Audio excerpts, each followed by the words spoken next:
Hey, les 3 dernières semaines, on a été extrêmement bénis par mon ami Régent qui nous a emmenés dans le ciel. Victoire. Et comment c'est incroyable de voir cette victoire-là et de voir à quel point Dieu dit « Hey, il n'y a rien qui va changer. Moi, là, ici, là, je suis en contrôle. » Il est en train de nous délivrer ça. Mais je vais vous emmener aussi dans une réalité.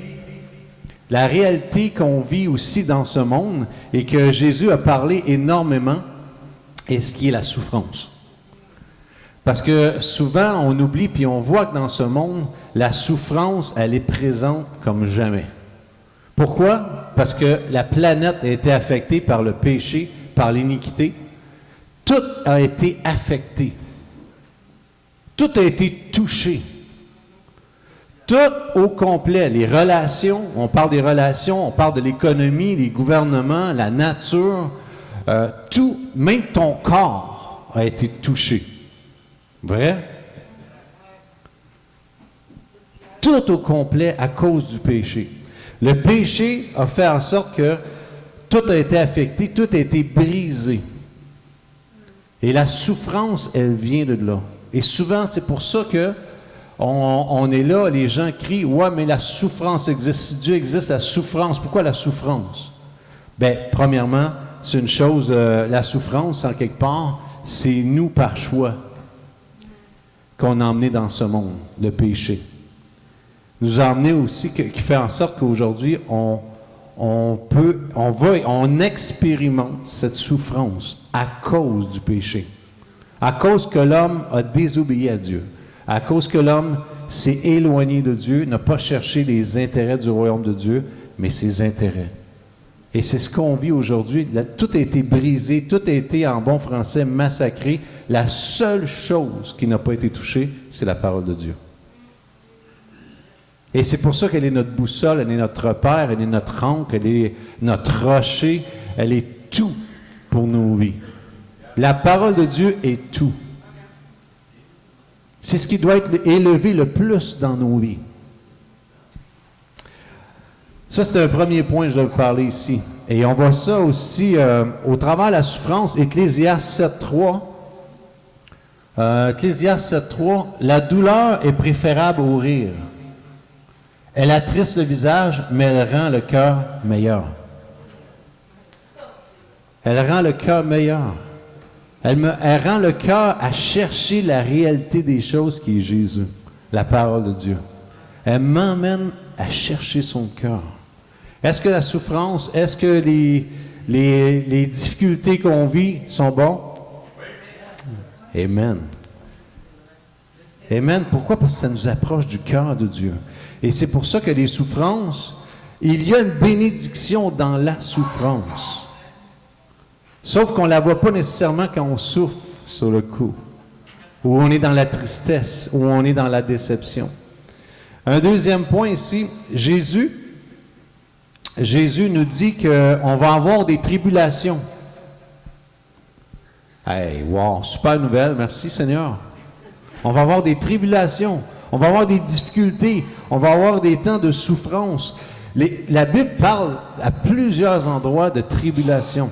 Il va y avoir des difficultés. Ce n'est pas le ciel ici. Malgré qu'on proclame le ciel sur terre. Mais ce n'est pas le ciel. La réalité, c'est que ce n'est pas le ciel alentour de nous. La preuve, regardez au Venezuela. Notre cher frère pasteur Adam qui nous a partagé. On veut emmener le ciel sur terre. Mais la réalité, c'est qu'il y a de la souffrance incroyable.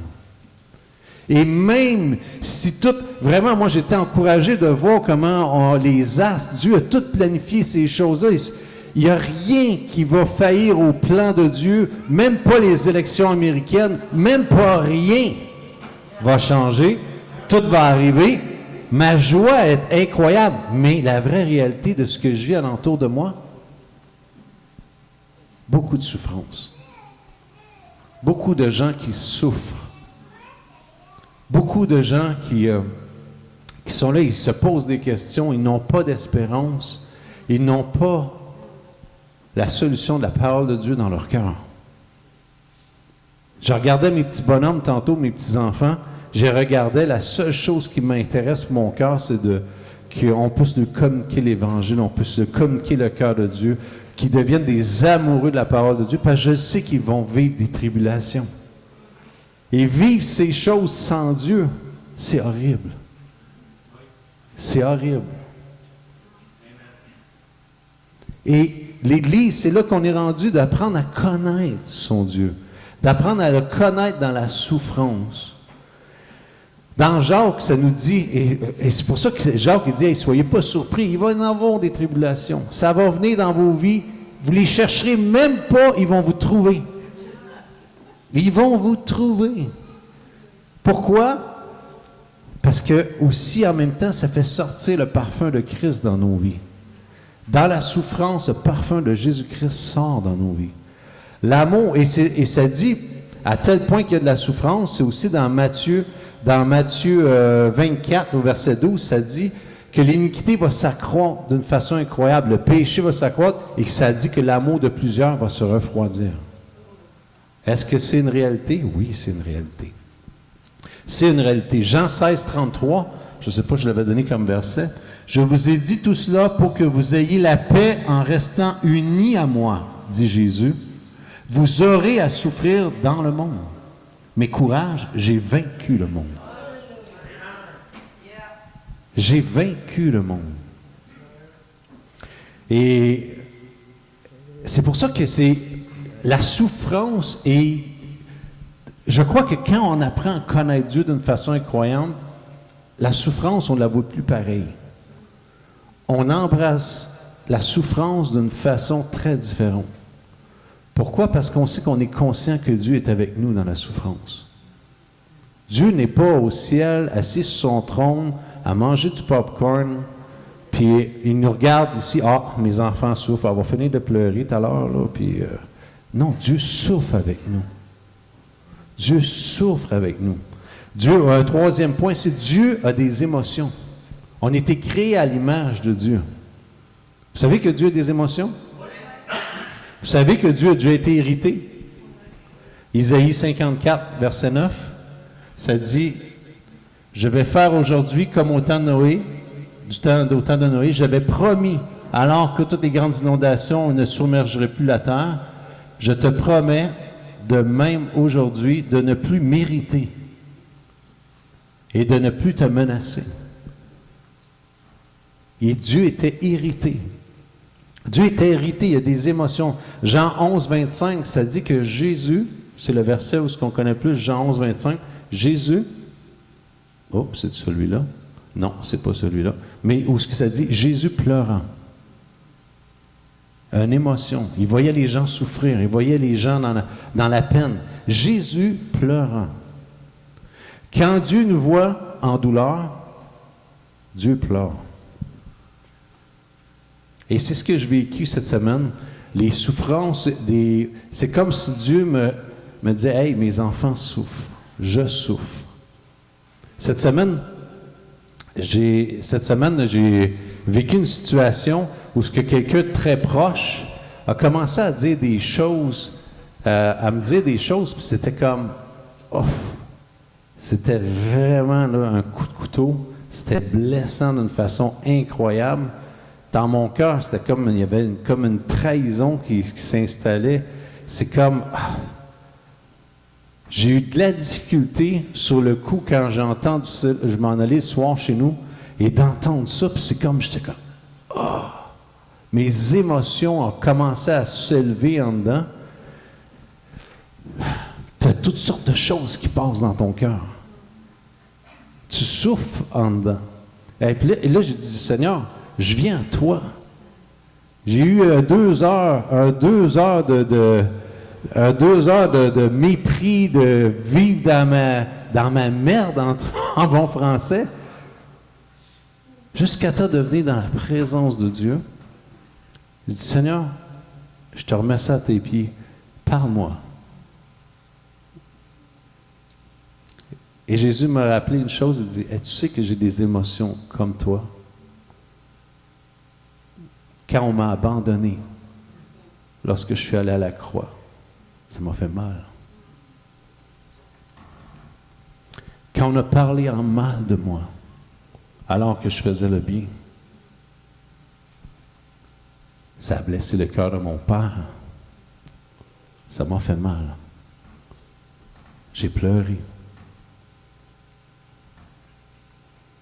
Et je me suis rappelé une parole une fois d'une femme qui a dit, « Dieu, il est où? Quand mon fils est mort, Dieu était où? »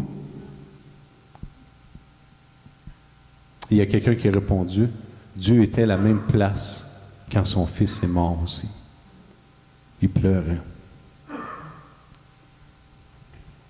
Dieu, c'est un Dieu d'émotion. Il n'est pas insensible à ce qu'on vit. Et ça encourage mon cœur d'une façon incroyable. De savoir que Dieu compatit à ce qu'on vit, aux souffrances que l'on vit.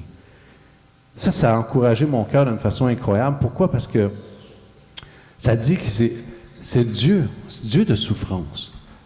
Jésus, c'était un homme de souffrance. Et alentour de nous, on vit, on voit des gens. Moi, je vois des gens, c'est ainsi, d'une façon incroyable, dans la dépression, dans des endroits de divorce, de difficultés financières, de paquets de choses. C'est comme, les gens souffrent. Quand j'entends ça comme le Venezuela, c'est incroyable, les gens souffrent. Et je pense juste à un pasteur qui est allé en Chine. Il est allé en Chine, puis, vous savez, tu sais, plusieurs églises, mais clandestines. Fait que, il se cache pour les réunions, tout ça. Puis ce pasteur va là, puis entre-temps, il connaissait des contacts. Ils ont fait un temps, ils ont un rassemblement où il y a eu 22 personnes. Il y a eu 22 personnes qui se sont réunies, se sont rassemblées, puis ils étaient là ensemble, puis ils demandaient à ouvrir la parole de Dieu. Ils avaient emporté des Bibles, parce qu'ils n'ont pas de Bible là-bas. Fait qu'ils emportent des Bibles. Puis là, ils commencent à donner des Bibles. Il y en avait juste 8 qui étaient 22. Fait qu'il y en a qui ouvraient la Bible. On dit, on va commencer dans 1 Corinthiens 13, tout ça. Fait que, rouvre la Bible, puis ils sont là comme ça. Ils passent la Bible, autrement dit, à un autre ici, puis, OK, vous ne vous mettez pas tout ensemble pour lire. Et ils posent la question, pourquoi vous ne vous mettez pas ensemble pour lire? Ah, je connais le passage, je connais le chapitre au complet par cœur. OK. OK. Parfait. Ça reste comme ça. Puis il dit en passant, juste savoir si on se fait prendre ici, là, parce qu'on n'a pas le droit de se réunir ensemble, si on se fait prendre, qu'est-ce qui arrive pour moi? Pour toi, c'est simple. Toi, le pire aller, souvent, ils vont te prendre, d'ici 24 heures, te mettre dans un avion, puis tu retournes dans ton pays. Ah, OK. Pour vous autres, c'est 3 ans de prison. Ferme. OK. Fait que ce pasteur-là, c'est comme... Il était estomaqué parce qu'il dit, voyons, chez nous, on a de la misère à se déplacer une demi-heure pour venir à l'église. Puis en plus de ça, ces gens-là se sont déplacés au travers de cette souffrance-là, 13 heures de train pour venir l'écouter. Dans une souffrance comme ça, de vivre caché, et c'est une question de « je me fais prendre », c'est pas une amende. C'est 3 ans de prison ferme. Mais là, il dit, je comprends pas, là. Je comprends pas. Comment tu peux connaître la parole de Dieu? Tu n'as pas de Bible, puis en prison, on réussit à se rentrer des pages de Bible. Dans la prison. Puis, ouais, mais une page de Bible, puis il dit, ce qu'on fait, là, ouais, mais il dit, vous devez vous faire prendre par des gardiens, des fois. Vous vous faites prendre par des gardiens pour... c'est sûr, oui, on s'est fait confisquer. On s'est fait confisquer, mais aussitôt qu'on a une, on se dépêche tout de suite pour la prendre le plus vite possible par cœur. Puis après ça, on la passe à quelqu'un d'autre. Il dit, c'est comme ça qu'on connaît la Bible. Fait qu'au travers de toute cette souffrance-là, et il était bouleversé. Il dit, je prêchais là-bas, puis c'est comme... Ah. Puis à la fin, les Asiatiques, les Chinois ont demandé, il dit, est-ce que tu pourrais prier pour nous? On aimerait ça, avoir des réunions comme vous avez libres, des réunions comme vous avez en Amérique. Il dit, no way. Je ne veux pas prier pour ça. Il dit, nous autres, on a 3-4 versions de Bible chez nous. On a de la misère à la lire.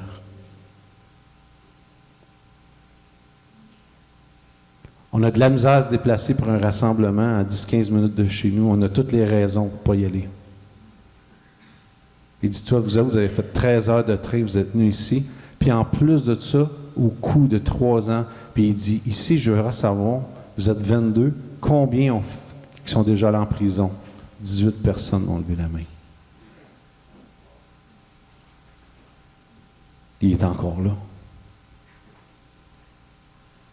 Ça se peut-tu qu'ils ont goûté quelque chose? Peut-être que des fois, on se demande si l'Église en Amérique, on a goûté la présence de Jésus. La puissance de son esprit qui opère dans les cœurs et qui transforme les vies. Moi, je crois que oui. Parce que tu ne peux pas rester insensible. C'est impossible. Et c'est pour ça que c'est un Dieu d'émotion. Et Dieu est là avec nous. Isaïe 63, verset 9, ça dit, dans toute leur détresse, il n'a délégué personne pour leur venir en aide, mais il les a sauvés lui-même. Dans son amour et sa pitié, c'est lui qui les a libérés. C'est lui qui s'est chargé d'eux et les a apportés au bout de bras, tout au long de l'histoire. Oh boy, c'est pas cela. Isaïe 63. Verset 10, excuse-moi. J'étais peut-être là, mais la version, ça dit, « Mais ils ont été rebelles, ils ont déçu son Esprit Saint. » Je peux décevoir l'Esprit. Je peux attrister l'Esprit. C'est une émotion, être déçu. Combien d'entre nous, on est déçus? C'est à cause de la chute. Mais je ne suis pas appelé à vivre dans la déception toute ma vie et que ça devienne mon identité. Ça ne m'appartient pas. Et c'est pour ça que je dois apprendre à connaître sa présence, à connaître Jésus-Christ, à connaître qui il est. Et quatrième point ici, Dieu va juger avec justice tous, tout le monde. Ça veut dire que toutes les souffrances qu'on peut vivre des fois, qu'on n'a pas cherchées, mais qui sont venues vers nous, un coup de poignard des fois, une parole, blessure, ou peu importe, trahison qui peut se faire, déception, abusé, d'avoir été abusé. Il y a un jour de jugement. Il y a un jour où ce que tout le monde va avoir à rendre compte. Tous. On l'oublie souvent, ça. Hébreux 11, 27. Il est donné à l'homme de mourir une seule fois, après quoi vient le jugement. Chacun va avoir des comptes à rendre. Puis c'est le seul rendez-vous que vous ne pouvez pas remettre. Vous ne pourrez pas le canceller, ce rendez-vous-là. Il n'y a personne qui va pouvoir canceller ce rendez-vous. Et c'est là la justice de Dieu. Je n'ai pas à me faire justice moi-même quand quelqu'un vient me blesse. Ou quand quelqu'un... Ah, c'est ça, je vais dire, qu'est-ce que je pense? Je vais dire, hey, je ne laisserai pas ça. Attends. Laisse Dieu opérer sa justice. Ça, c'est une confiance en lui. Et c'est pas facile. C'est pas facile parfois. Et c'est pour ça que je dois venir dans sa présence. Parce que laisser la justice de Dieu agir, il faut que Dieu te parle. Parce que sinon, tu veux faire ta propre justice. Mais le problème, c'est que Dieu dit, je vais te demander des comptes sur ta propre justice. De ne pas m'avoir fait confiance dans l'épreuve, dans la difficulté. Rien n'est caché à Dieu. Ah, il y a des péchés. On pense des fois qu'on peut cacher des péchés à Dieu. On parle tantôt de pureté, on parle de sanctification, on parle de temps comme ça. Il n'y a rien qui est caché aux yeux de Dieu. Je peux vous cacher plein de choses, mais devant Dieu, je suis à nu. Il sait tout de moi. Je ne peux pas me cacher. Et quand je commence à comprendre ça, je viens à nu devant lui.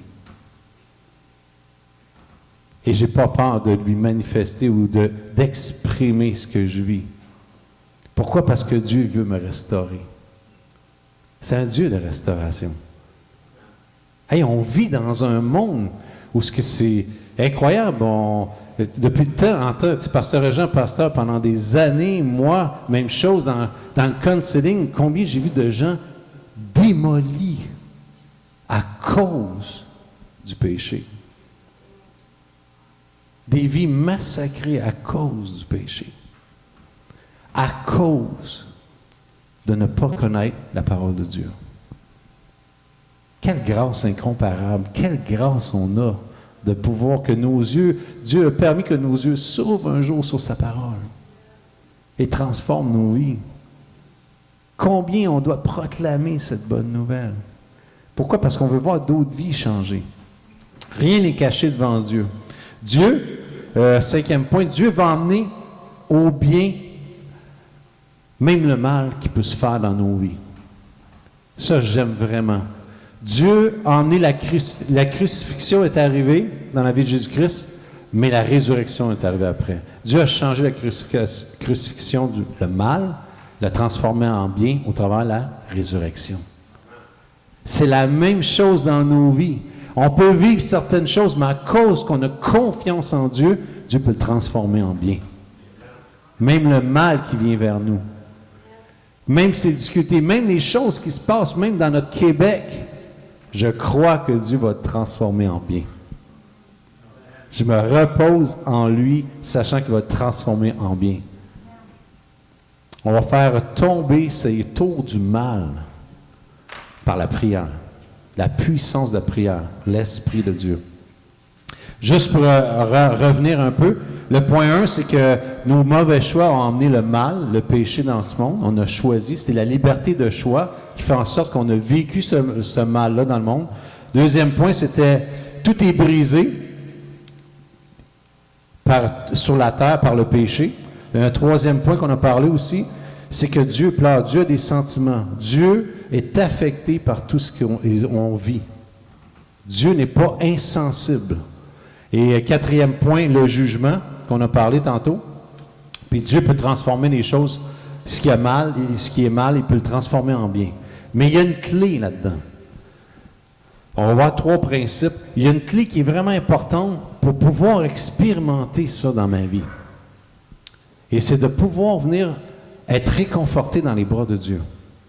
Trop souvent, à cause qu'on ne connaît pas Jésus-Christ, à cause qu'on ne connaît pas notre Seigneur, on se prive de vivre le réconfort dans ses bras. Et c'est pour ça qu'écouter la parole de Dieu, lire la parole de Dieu, s'exposer à la parole de Dieu, c'est primordial. Je pense que je ne peux pas assez le dire, je ne peux pas assez le crier dans l'Église. Et c'est ce qui est le plus volé dans vos vies, dans ma vie, dans la vie de chaque croyant. C'est la parole de Dieu qui transforme. Par sa parole, Dieu a créé le monde. La même chose dans nos vies, c'est sa parole qui va transformer vos vies. On va être des amoureux de sa parole. Ça devrait être ma prière tous les jours. Pourquoi? Parce que sa parole me garde. Et la clé de tout ça, c'est d'avoir cette humilité quand on est blessé, quand on vit de cette souffrance-là, de venir à Dieu. Et aussi peut-être de trouver réconfort. Aussi, ça peut arriver que c'est au travers. La première chose que je vous encourage, c'est aller à Dieu. Et oui, des frères et sœurs alentour de nous qui ont vécu certaines choses, font en sorte qu'ils ont une provision pour nous aider. Ça, c'est la beauté, j'appelle ça la beauté du corps de Christ. C'est la beauté du corps de Christ qui fait en sorte, wow! Et moi, je savais, tantôt, souvent je dis aux gens, quand je salue les gens ici, hey, comment ça va? Ouais, ça va bien si je garde le focus à la bonne place. Honnêtement, j'ai plein de raisons pour vous dire que ça va mal. J'en ai plein. Si je vous conterais ma semaine, elle va dire, ça va pas si bien que ça dans le fond. Mais je ne suis pas appelé à vivre, je suis appelé à vivre par la foi et non de tout ce que mes émotions peuvent créer des fois à l'intérieur. J'amène mes émotions à la parole de Dieu qui vient les stabiliser. Je les emmène dans la foi. Et c'est ça qui fait en sorte que je peux arriver et dire, « Hey, ça va-tu bien? » Oui, ça va bien. Parce que je regarde à Jésus-Christ. Si j'enlève mes yeux dessus, je peux te garantir que je cale. Mais gloire à Jésus. Gloire à Jésus. Gloire à son nom. Gloire à sa parole.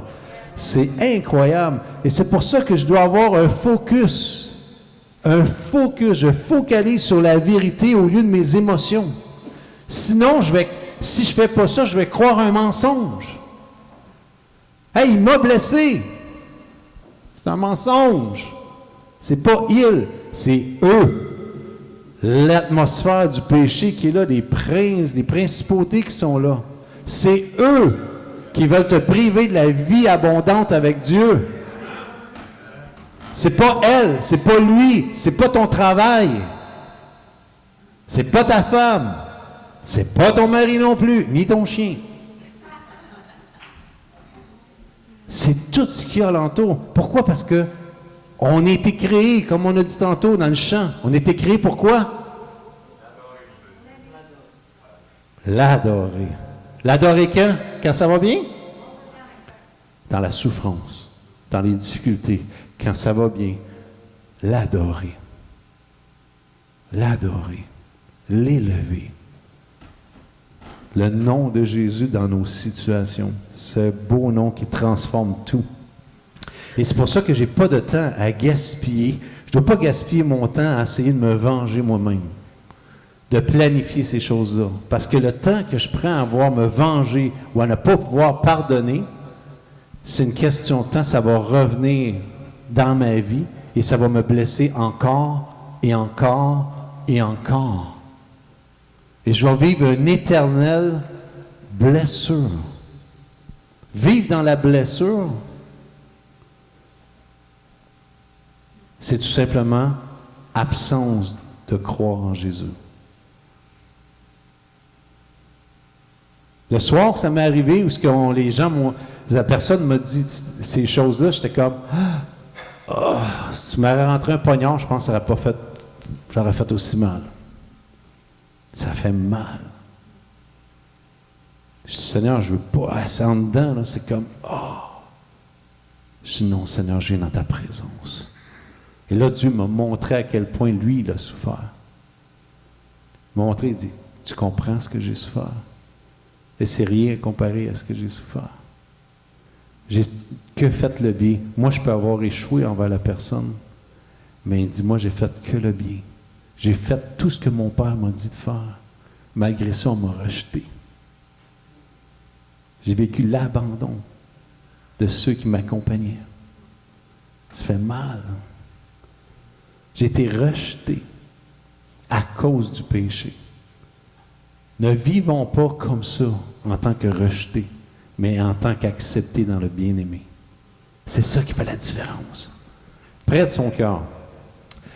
Fait qu'on ne gaspille pas notre temps, on pardonne le plus vite possible. Pardonnez, relâchez le pardon dans la vie des gens, dans vos propres vies. C'est pourquoi? Parce que cette offense-là va revenir, elle va te reblesser constamment. Et c'est pour ça que 3 petits points faciles, c'est juste de se rappeler une chose. Les situations qui viennent dans ma vie, nécessairement, c'est pas moi qui ai couru après.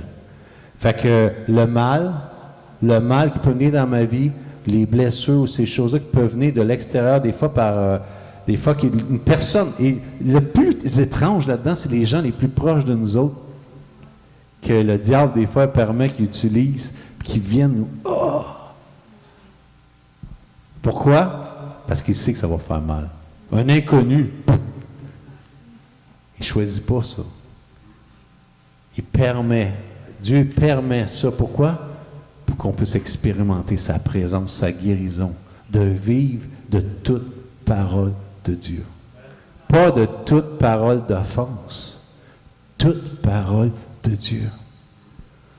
Amen. Deuxième point ici, c'est les situations, c'est pas mon identité. Ce que la personne m'a dit, de l'atmosphère qui a été dit, c'est pas mon identité. C'est pas ce que je suis. Je dois rechercher mon identité en Jésus-Christ et la connaître. Troisième point, ce n'est pas mon futur. C'est pas mon futur. Mon futur, dans Jérémie, ça dit que Dieu m'a garanti un bonheur à l'avenir et l'espérance. Un futur glorieux. Mais il se vit dans sa présence. Et c'est pour ça qu'on prêche une chose, désirer sa présence plus que tout. Que les choses de ce monde pâlissent et que les choses de Dieu, la parole de Dieu prenne toute la place dans nos cœurs.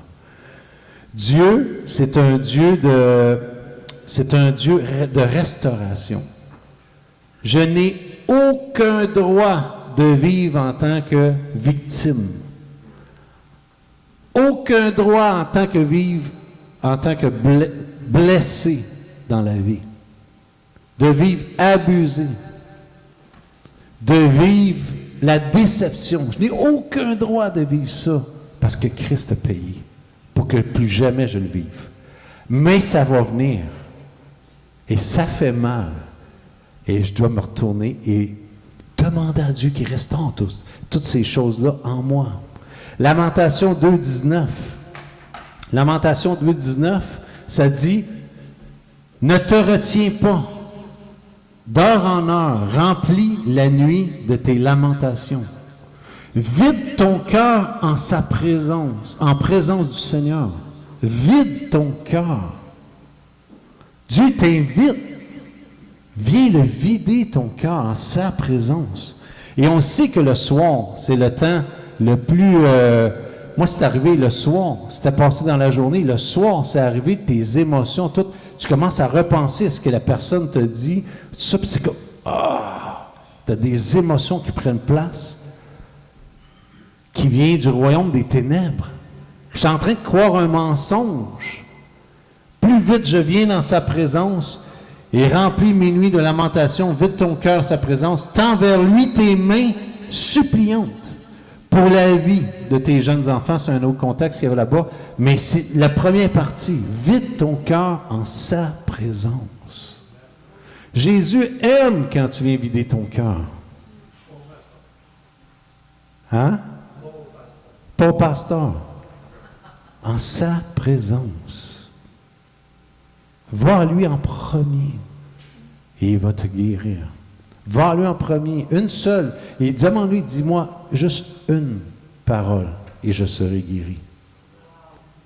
Une parole et je serai guéri. Et honnêtement, dans mon cœur, quand j'ai vécu cette semaine, Dieu, c'est comme il me montrait alentour de moi comment les gens souffraient, puis il a permis que cette semaine, je vive cette situation-là pour que ça vienne me chercher les entrailles. Je chantais vraiment une trahison, j'ai dit, Et là, j'ai demandé, j'ai dit, Seigneur, pourquoi je vis ce feeling-là? Pourquoi je vis cette émotion-là? Il dit, c'est à cause du péché. À cause que tout est détruit. Mais tu sais quoi? Et là, c'est Dieu, dans un temps calme avec lui, et Dieu m'a montré, il dit, tu sais que j'ai vécu la même chose, comme j'ai partagé tantôt. On m'a abandonné. Même ma famille naturelle, ma famille frère de sang, dans le sens qu'il y avait ses frères, il y avait d'autres frères, l'ont même rejeté.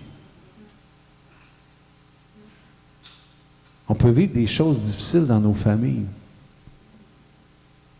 Mais sachez que le roi des rois ne vous rejette jamais. Jamais. Les jours-là, venez à lui.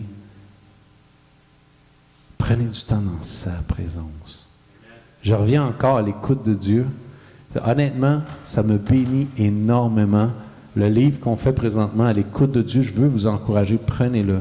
Prenez le temps. Je vous promets, comme j'ai dit l'autre semaine, si jamais il n'y a rien de nouveau, il n'y a rien de Dieu que vous apprenez là-dedans, il n'y a rien que Dieu vient transformer dans votre vie, je vous le rembourse, le livre. Savez-vous quoi? Savez-vous qu'est-ce que ça fait, ce livre? Ce n'est pas un livre de lecture. C'est un livre qui ne te donne pas le choix de t'arrêter dans sa présence. Si tu veux vraiment suivre le livre. Tu n'as pas le choix de t'arrêter et de prendre du temps calme avec lui. Et je vous dis, votre vie ne sera plus pareille. Satan, c'est un voleur. Il vient pour détruire, abattre, détruire.